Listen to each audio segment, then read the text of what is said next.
Dua, tiga. Assalamualaikum warahmatullahi wabarakatuh. Kami dari kelompok 2 ingin mempresentasikan tentang alat pendeteksi tingkat keributan dalam ruangan kelas berbasis IoT. Di kelompok kami ada anggotanya. Yang pertama saya sendiri Muhammad Alfarzianda, yang kedua ada Nuzul Hikam, yang ketiga ada Reza Farifi. Next.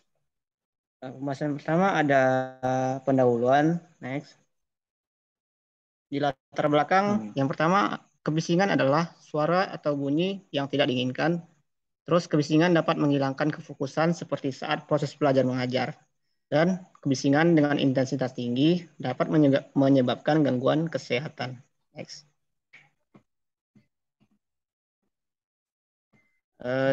Di masalah, yang pertama, keributan sulit diatasi hanya dengan nasihat atau ancaman yang diberikan oleh pengajar. Terus, pengajar sulit mengidentifikasi siapa yang melakukan keributan untuk diberikan hukuman, seperti mengurangi nilai siswa terkait. Dan terakhir, pengajar tidak memiliki data yang detail terkait keributan, seperti siapa, kapan, berapa kali melakukan keributan. Next. Uh, Solusi secara umum yang didapat, yang pertama ada alat pendeteksi sumber keributan yang terintegrasi dengan sistem IoT dan data tersimpan yang dapat dilihat pada aplikasi web. Next. Literatur review akan dijelaskan oleh Nuzul Hikam. Baiklah. Jadi sumber pertama dari literatur review yang kami dapatkan yaitu rancang bangun alat deteksi kebisingan berbasis sensor serat optik. Solusi yang dihasilkan dari sumber ini yaitu alat yang dapat menampilkan nilai kebisingan berdasarkan tingkat tekanan bunyi yang dideteksi oleh mikrofon dynamic pada sebuah display dot matrix. Alat tersebut dapat mendeteksi tingkat tekanan bunyi rata-rata dalam rentang 58 dB sampai 95 dB. Sistem sensor akan dirancang menggunakan serat optik tipe step index multimode, diode, laser, dan fotodetektor OPT101. Lalu selanjutnya ada sumber kedua, yaitu rancang bangun alat otomatisasi deteksi kebisingan pengunjung perpustakaan Win Alauddin Makassar berdasarkan parameter tekanan suara atau bunyi. Ah, Solusi yang ditawarkan yaitu alat otomatisasi deteksi kebisingan berdasarkan parameter tekanan suara atau bunyi. Dari hasil pengujian yang telah dilakukan, peneliti menyimpulkan bahwa alat ini berfungsi sesuai yang diinginkan dan diharapkan dapat mengatasi kebisingan yang terjadi di perpustakaan menggunakan ESD1820 sebagai perekam suara. Lalu sumber yang ketiga ada pendeteksi tingkat kebisingan berbasis IoT sebagai media kontrol kenyamanan ruangan perpustakaan.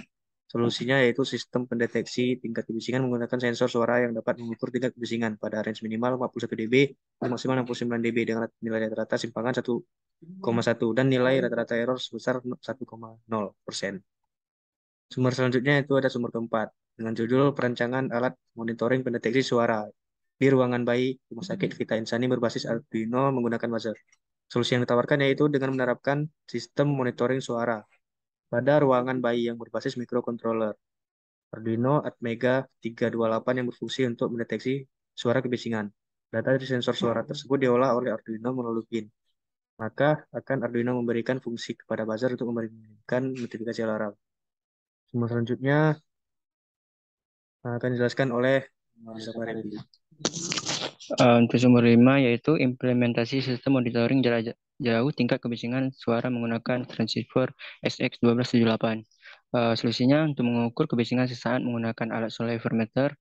Salah satunya adalah perkembangan media transmisi pengiriman data seperti transceiver SX1278 yang salah satu fungsinya dapat digunakan untuk mengirim satu informasi tak terkecuali data monitoring. Tujuan penelitian ini ialah mengukur tingkat kebisingan yang dikeluarkan oleh mesin menggunakan sensor MAX 4466 kemudian ditransmisikan jarak jauh menggunakan teknologi LoRa SX1278. Kemudian ada sumber 6, alat kalibrasi sound level meter berbasis microcontroller. Sound level meter terdiri dari mikrofon, amplifier, weighting network, dan layer dalam satu disable. Lever pada SLM biasanya disimbolkan dengan huruf L dan diketahui huruf subscribe di sebelah kanannya untuk menunjukkan kuantitas level yang disimbolkan. Pembuatan adalah rangkaian elektronik yang kepekaannya berubah sesuai dengan perubahan frekuensi telinga manusia. Ada 4 macam pembuatan yaitu A, B, C, dan D. Pembuatan A mendekati persamaan pada kebisingan rendah, sedangkan B kebisingan sedang, C pada tingkat yang tinggi, D pada saat telinga merespon bunyi yang muncul dari pesawat. Ini ada sumber 7. Nah, completed audit. Di sini kami mengambil dari 10 sumber. Yang pertama, nomor 1, menampilkan pesan peringatan pada lead dot metric dengan hasil batas level suara 147 dB dengan harga seluruhnya 700.000, luas jangkauan 373 meter kuadrat. Kemudian menampilkan output dari sensor lead dan alarm buzzer dengan batas level 56 dB dengan harga 45.500, jangkauan 62 meter kuadrat. Kemudian ada sumber 3, menampilkan hasil deteksi sensor ke dalam web server dengan hasil level rata-rata 130 dB dengan harga 155.000 dan luas jangkauannya 108 meter kuadrat. Kemudian ada sumber 4, hasil yang deteksi menampilkan output dari sensor ke lead dan alarm buzzer dengan rata 94 dB juga 10.045 meter kuadrat. Kemudian menampilkan hasil deteksi ke lead dengan rata-rata level 89 sampai 67 89,67 dB dengan harga 165.000, jangkauan luas 300 meter kuadrat. Kemudian ada sumber 6, hasil yang deteksi menampilkan pesan peringatan pada lead metric. Batas levelnya 69 dB, harganya 205.000 dengan luas jangkauan 324 meter kuadrat. Kemudian sumber 7 menampilkan hasil ke dalam tabel komputer, batas rata-rata level 130 dB, harga rata-rata 165.000 dengan jangkauan luas 108 meter kuadrat. Kemudian ada pada sumber 8 menampilkan hasil ke dalam tabel di komputer juga dengan batas level 130 dB dengan harga jangkauan 595.000 dan luas jangkauan 324 meter kuadrat. Kemudian sumber ke-9 melihat hasil deteksinya menampilkan hasil deteksi ke lead. Rata-rata level batas suara 89,67 dB.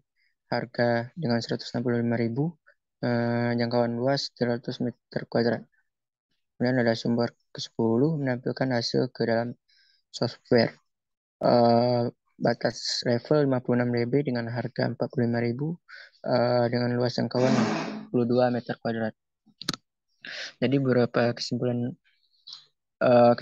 berdasarkan sumber-sumber yang telah direview dan ditelusuri sehingga kami mendapatkan keunggulan dan kelemahannya, yaitu hasil deteksi keributan ditampilkan pada aplikasi web berdasarkan kriteria pada sumber 3.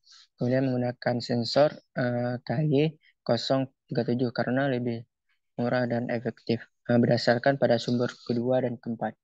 Ya. Baiklah, itu saja yang kelompok kami dapat sampaikan. Sekian, wassalam.